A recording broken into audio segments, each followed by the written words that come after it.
We're going live with Dr. Nozer and Shonali Sabherwal, where we'll be talking all about healthy living as a woman. So I'm very excited for this live. Hope to see them join soon.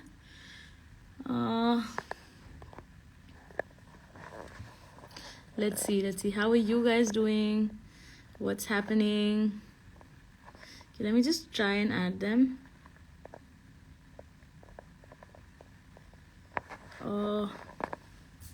Hello friends, hello.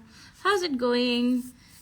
If you're having a great day, type great in the comments. If you're not having a great day, type not great in the comments. I would love to hear how y'all's day has been. This is a live we're doing all about healthy living. So how to optimize your health as a woman and how to live the best healthy life you can. So how living well in your 30s, in your 20s, in your 40s, in your 50s, beyond everything. So yeah, tell me how's your day? Tell me if it's great or not. I want to hear from you. Not great? Oh no, sorry to hear, guys. Sorry to hear. Oh no. Okay, my internet's not working, so I'm trying to add them, but I cannot see them. Oh, there they are.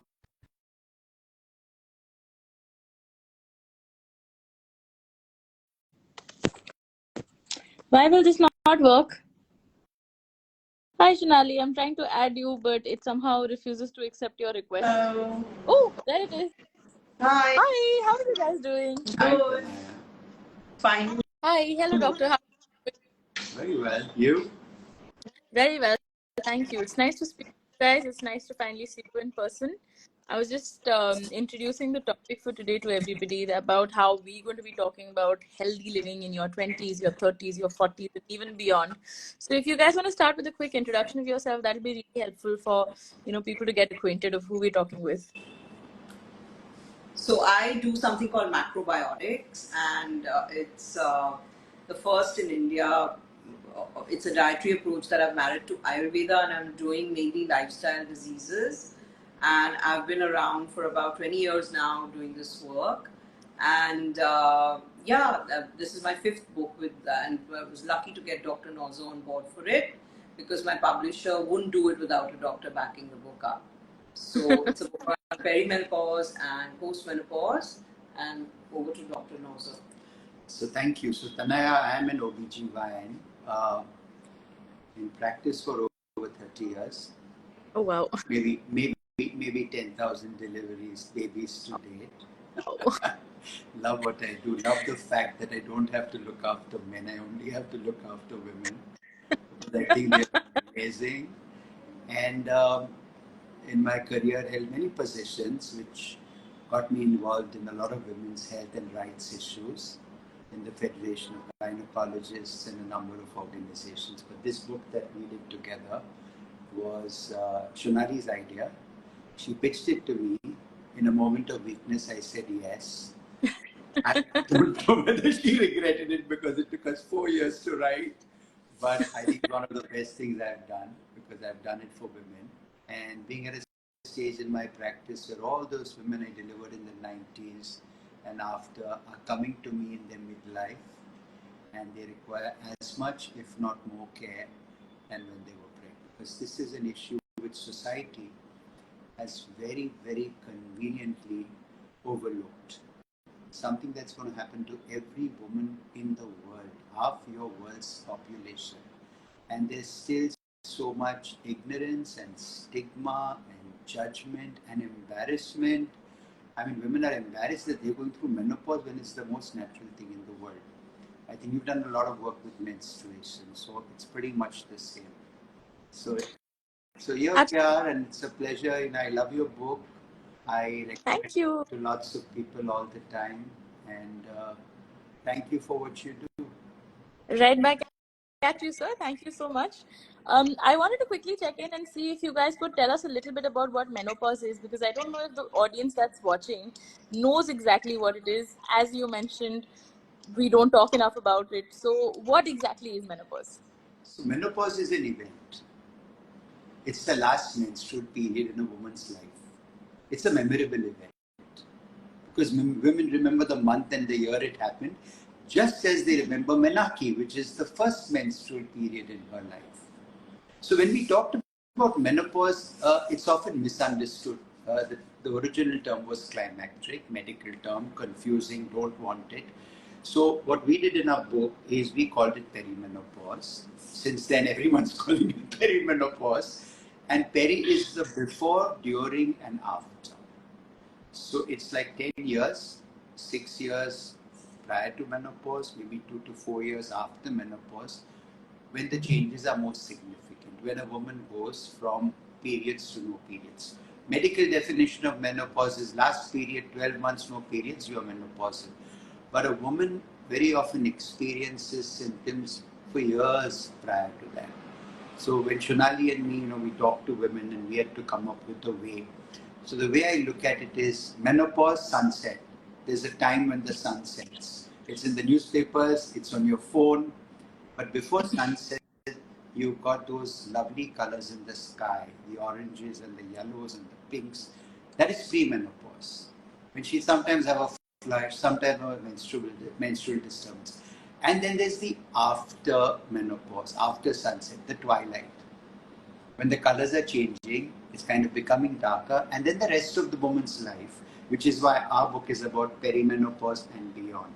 So let's talk about perimenopause more than menopause because this is more inclusive and this kind of involves a lot of women. I have patients of mine who say, Doc, I'm menstruating. Why do I have hot flushes? Why am I having brain fog? And I say, because your hormones have started the roller coaster ride, and there'll be good days and bad days. Good days you're fine, bad days you've got all the symptoms you will when you have menopause. So perimenopause it is. Absolutely. Thank you so much for explaining that. And I think that is really important for setting the tone and the context of the things we're going to be talking about. We'll focus more on perimenopause, as you mentioned. Shonali, could you give us some tips on how people can transition easily into this new era of their, the pre-sunset era of their lives? How does it Yeah, so work? I, What are I things just, people can do? yeah, I feel like when you're looking at your 20s and you're looking at your, no one ever thinks about health from a preventative perspective. Everybody's thinking about it from a very in the moment, what do they need at the time. And I think when you look at your life as a woman, you've got to look at it from a futuristic perspective. You're going to tell yourself, what am I doing in these 10 years that's going to determine the next 10 years?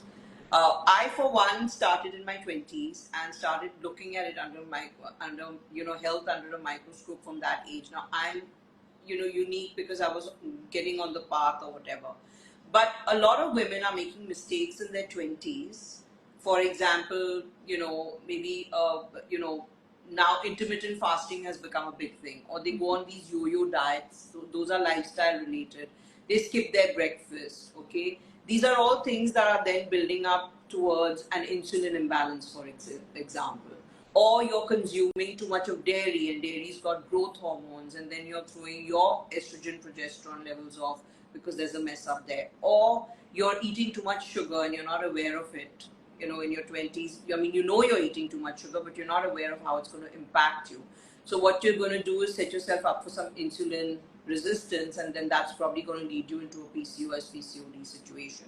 So I think a lot of women need to know that there are food habits and there are lifestyle habits that they follow in their 20s that lead to a build-up in their 30s and then set the tone for what's going to happen in their 40s leading up to menopause. So whatever age you're at out there and whatever age you're at watching this today, I'd like you to know that if you take your health by the reins and say, and it's not very hard, I'm not telling you to be on a diet all the time. You can actually live a very healthy lifestyle by just following some really simple rules.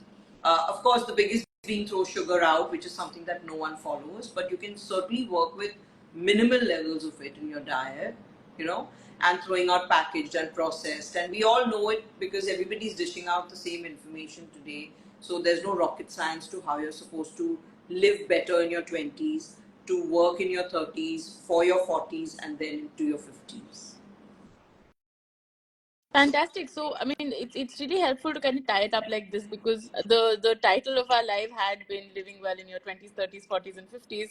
So, what are some tips that people can take, say, in their 20s? Because a lot of my audience that is here today is quite young. So, what are some things that people who can do in their 20s and 30s to set Better there. themselves up for an easier transition and for like a healthier life later on in their 50s and beyond? So I feel for one, definitely work with very little sugar in your diet. And sugar is not just coming from white refined sugar. Sugar is coming to you from, the bread that you're eating. It's coming to you from the processed and refined foods that are coming into your diet. It's coming to you from hidden sugars in packaged foods which you're not looking at. It's coming to you in colas and sodas and all those aerated beverages that you're doing, which is not working for you. So sugar is a big no-no because that's going to throw your insulin levels off for sure, and cause blood sugar imbalances and all of that. And then of course there's packaged and refined foods, and then there is dairy. I'm a big proponent of no dairy. It opens up a can of worms when you talk about it, but I do believe that the dairy today is not the dairy that you should be having, because it is going to, cows are being given growth hormones, and there is all that casein coming in, and we have anyway poor digestion. So digesting that dairy becomes very difficult. Okay. So that's one part. And then there, of course, is anything that's coming, any lifestyle habits that are causing you to also throw your, system on hormones off. Like, for example, you keep too much stress in and you're not handling your stress better, your cortisol levels are going to go off. So you have to have a mental practice in place. Exercise is really important. Making sure that you're having more home cooked meals than meals outside. Making sure that there are less colas and sodas and all that juices and stuff coming in. So the principles are really simple to put into place, but the thing is, people are living more with extremes. They live like with extreme food consumption, like they're having too much coffee, too much tea, too much caffeine to push themselves, and then they're craving too much sugar on the other side, and that's making for an imbalance. So I think people have to watch the stressors. We often ask ourselves what should we eat, but we don't say what shouldn't we eat. I think the question has to be what shouldn't we eat to make our blood condition better, to make our gut condition stronger, and then work from there and work upwards from there. Fantastic. Thank you for that. And Doc, could you highlight some of the reasons why people should be more careful about their health in the perimenopause and menopause stage, simply because we think it's just a transitionary phase, without realizing that the health risk of certain conditions does go up. So we have to be proactive about our health in the early years, so the transition and then the years further are easier. So, like Shonali said, you have to start really early because there are a few facts, and the facts are what you do early in life is going to impact the rest of your life. And if there are two or three areas I would pick up. Okay, the first thing is variation. You have to understand each individual will do it differently, but there is some commonality. If there were two or three areas we talk about would be insulin resistance and weight, which is then going to dog this woman through her life, which is going to affect everything from a reproduction to a pregnancy to the time in perimenopause, increase the chances of things like diabetes and hypertension, and yes, even things like uterine cancer. So that can be modulated. The other thing that you can modulate is with healthy living, and if you've done it well, your bones. If there's one thing a young person can do a big favor for themselves with, is have great bones. Because human beings build bones till the age of 40 and spend the rest of their life losing bones. Women lose bones, men lose bones. That's called osteopenia and osteoporosis. But women do it much faster than men. So I would tell any young person, stack up on your bones, build up your bones, because then they're going to last you for a much longer time, because you're going to have a much longer life. And then there's other things in youth, and that's interesting. I want to bring something very, very interesting. There's a lot of myths and misconceptions about contraception, birth control. Well, firstly, I believe if there's one thing I want to everyone or the government or society to invest in young people, the world will be a better place. Take money away from everyone else, just put it in the 20s and 30s. Trust me, they will transform the world. So contraception is so misunderstood, and contraception is so feared, and that's ridiculous, because modern contraception is really safe and actually sets you up for a healthier life in future.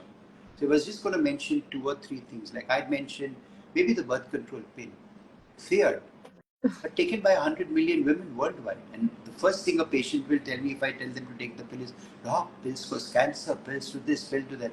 Well, you know, pills actually reduce the risk of ovarian cancer. They reduce And endometriosis. They reduce ovarian cysts. They reduce colon cancer.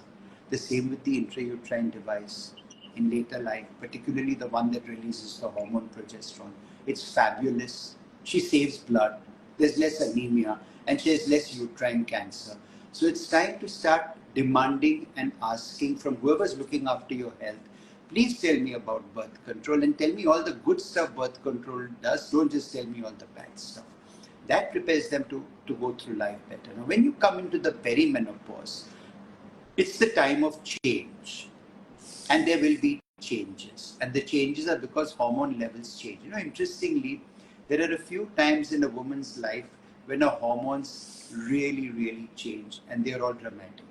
The premenstrual period, where the hormones all go down at the end of a menstrual cycle, PMS.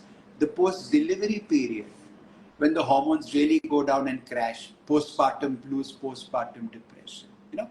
And the same thing carries into menopause. So there's going to be change, low levels of estrogen, and all the protection you had suddenly goes away. Menstrual disturbances, number one. Mood changes, number two. And sometimes she doesn't even understand why it's happening until someone kind of joins the dots for her. Flushes, hot flushes, considered the most dramatic symptom, but actually not really harmful, but totally disruptive. And that's one thing that bothers women more than anything else. Dryness, dryness in the body, dryness in the skin, dryness in the hair, dryness in the vagina, which has its consequences. So these are all things that women may experience. Each one does it differently, and you don't need to be afraid. You don't need to be worried because most of them have very simple solutions: lifestyle, diet, healthy living, and whenever required, medication. And yes, breaking news: menopause hormone therapy, which used to be called HRT, is actually extremely safe if it's used for the right indication in the right people. You know, we have this saying, we say, like the oral contraceptive pill and hormones, that these tablets and pills are extremely safe. Some women are dangerous.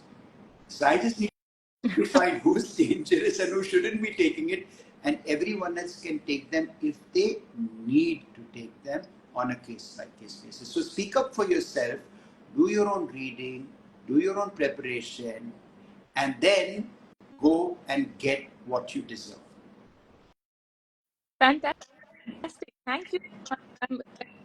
You talked about the contraceptive hormones and for the hormone phobia that people have. I have endometriosis.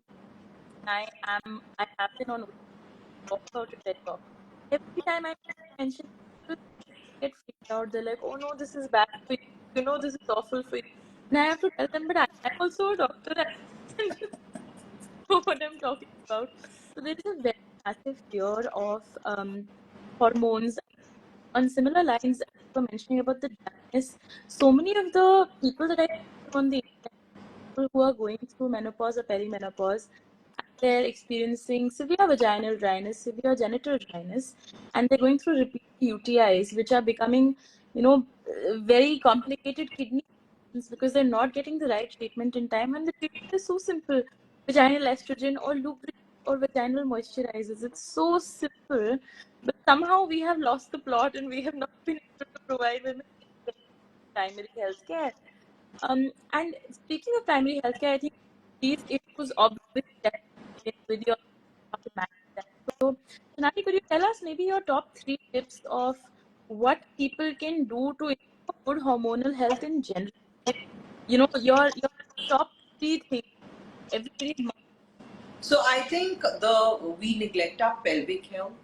I would say the one of the topmost things that we should be doing in our younger years is actually focus on pelvic health, because I've realized that as women age, the pelvic floor starts getting looser because it's a muscle and it's holding your organs in place. And if you see older women who never did anything about their pelvic health or never even exercised, have always end up with a prolapsed uterus, or they get the urethral seal, or they have issues in their later years. So I think younger women should start focusing on, while exercising, doing Kegel exercises, or focus on core stability through Pilates or through their yoga practice, because those are the three practices that I know work a sure shot. And you can do your exercises even sitting and waiting at a clinic, or no one needs to know you're working your pelvic floor. So I think pelvic health is something women should focus on. It's really important. No one really talks about it.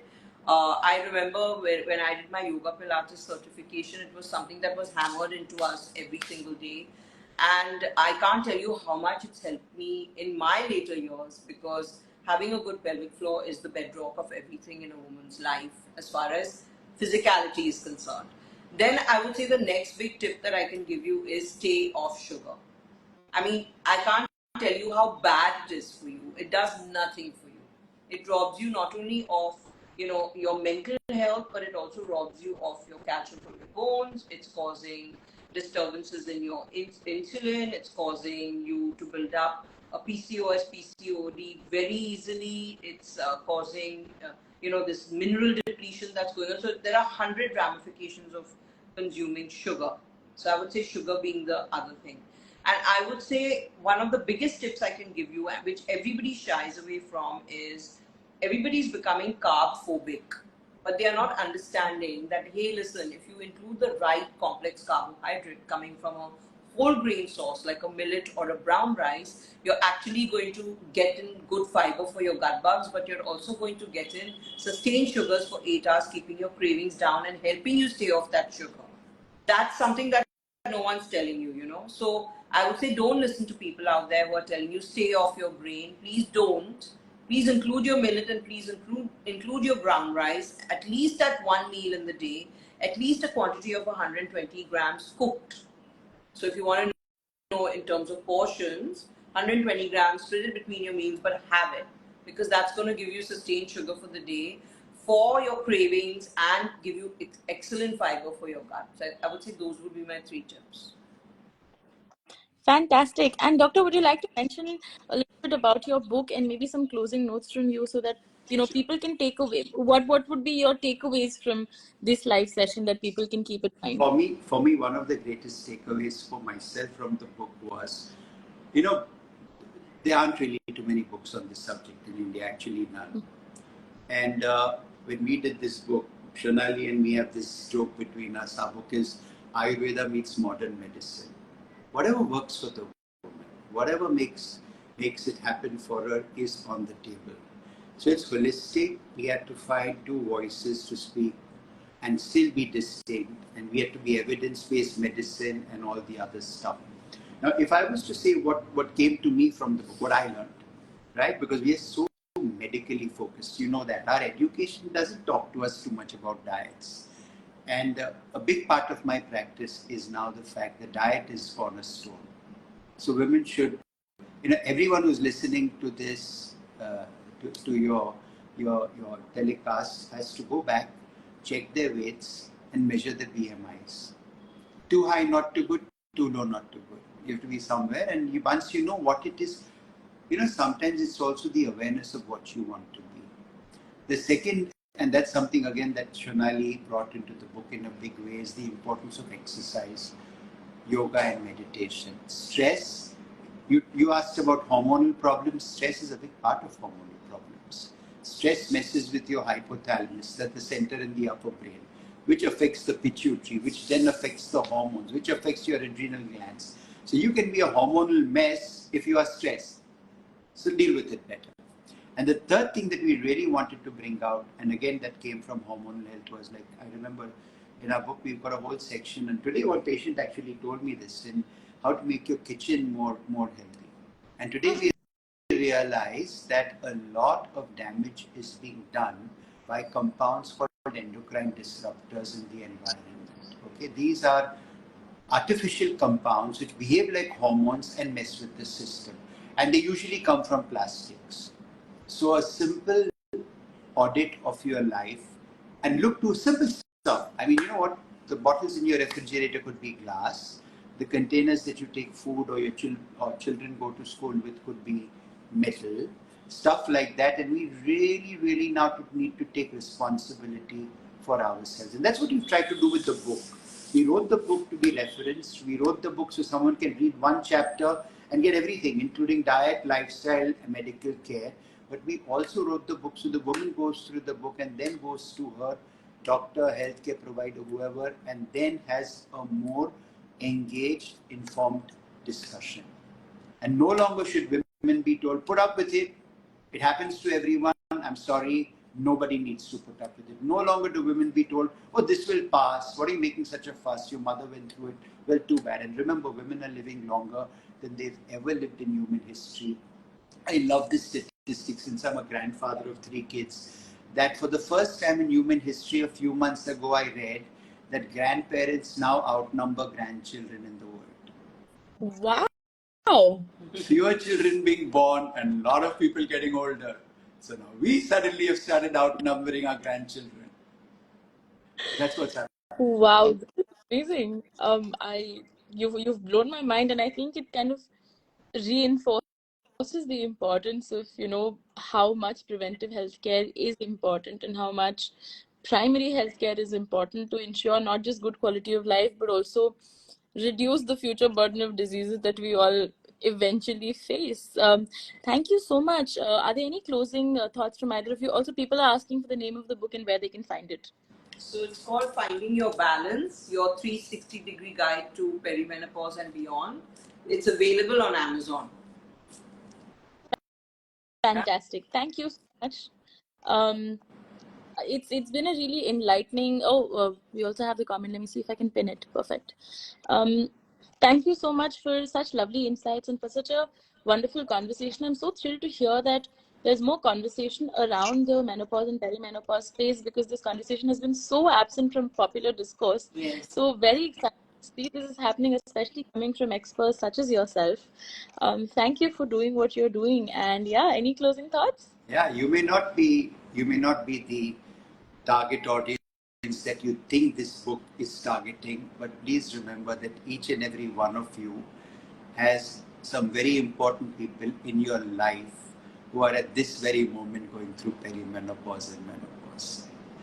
And they have given you so much understanding and so much kindness. And I think this is payback time. I think nothing can be more hurtful to a woman going through this time when someone she loves in her life, a child or a partner or a friend or a colleague, tells her, you know what, you're going through menopause. That's why all this problem. I'm sorry. This is the time when she needs to be supported and helped. And again, and people who are listening to this program who are going through the perimenopause, please demand care. Please demand understanding. Don't protect your children, teenage or otherwise, from what you're going through. Sit them down, show them something, talk to them, and make them understand that mom's going through some difficult time. She'll get through. She always gets through. But in the interim, please take care of her. Absolutely. Thank you so much for highlighting that. It's been a real pleasure speaking to the both of you. Thank you. Thank you for your time.